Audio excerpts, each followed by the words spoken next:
छात्रों, आज हम संज्ञा के विकार के अंतर्गत कारक पढ़ेंगे।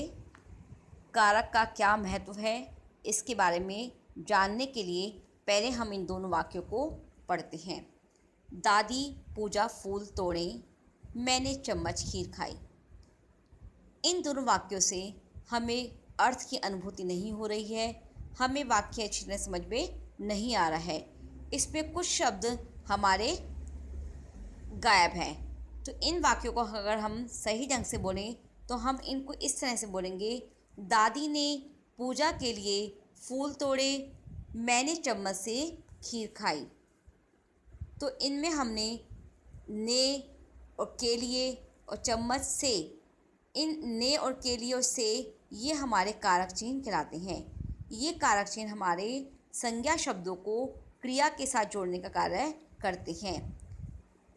तो हमारे कारक की परिभाषा इस तरह से हम दे सकते हैं कि वाक्य में संज्ञा या सर्वनाम पदों का क्रिया के साथ संबंध बताने वाले शब्द कारक कहलाते हैं।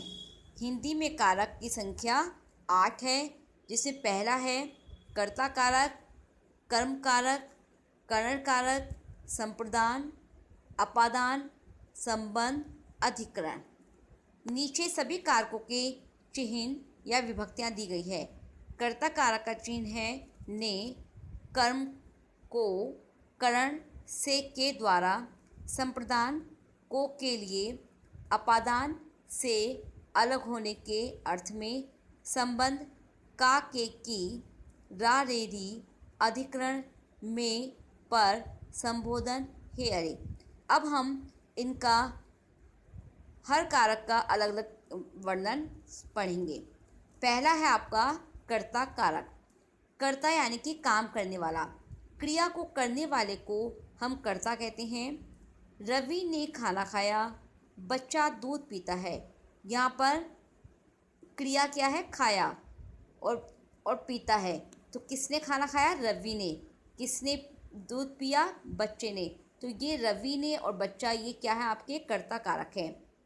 और पहले वाले वाक्य में कर्ता कारक का चिन्ह लगा हुआ है ने, और दूसरे में बच्चा दूध पीता है, इसमें कारक चिन्ह नहीं लगा हुआ है।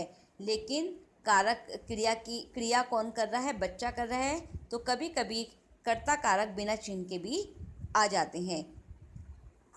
दूसरा है कर्म कारक। कर्म यानी कि जिस काम को हम करते हैं, जिस पर कर्ता की क्रिया का फल पड़े, उसे कर्म कारक कहते हैं।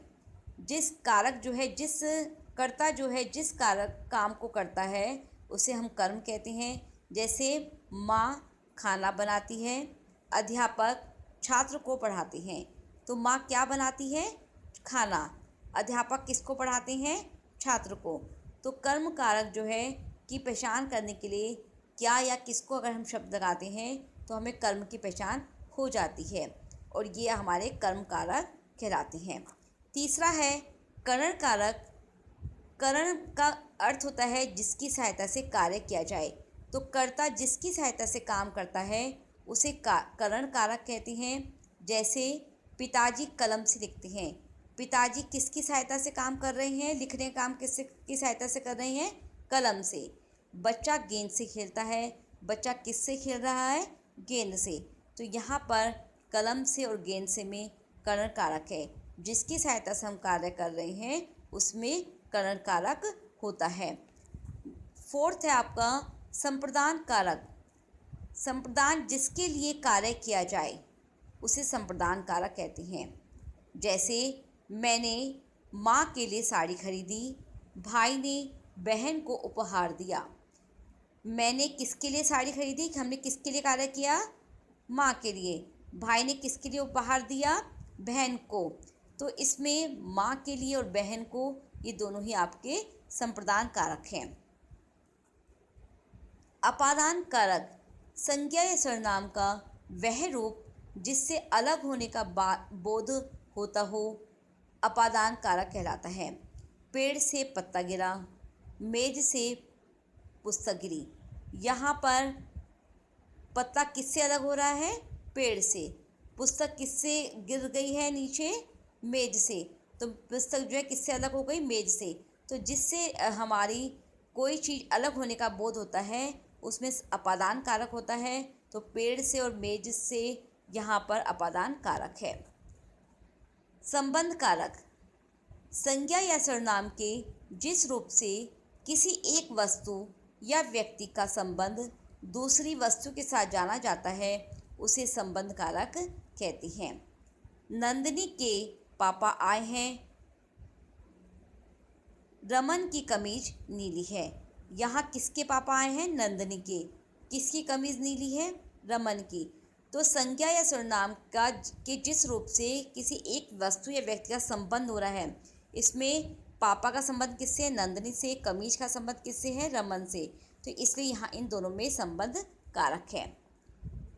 अधिकरण कारक क्रिया के आधार को बताने वाला संज्ञा का रूप अधिकरण कारक कहलाता है कि क्रिया किसके आधार पर, किस पर रखी कर की गई है।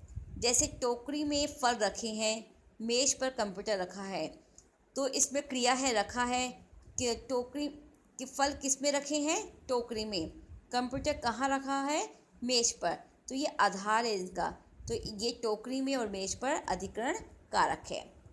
इसके बाद आता है संबोधन कारक।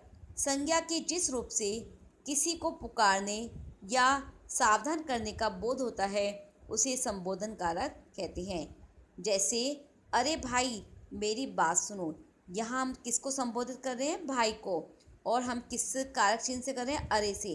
तो इसमें जो है अरे भाई यहाँ पर संबोधन कारक है। तो आपने कारक और उसके भेदों तथा चिन्हों के बारे में जाना, और इसके आपने हिंदी भाषा में महत्व को भी जाना। अगर कारक नहीं होंगे तो हमें कोई भी वाक्य अच्छी तरह से समझ में नहीं आएगा। धन्यवाद।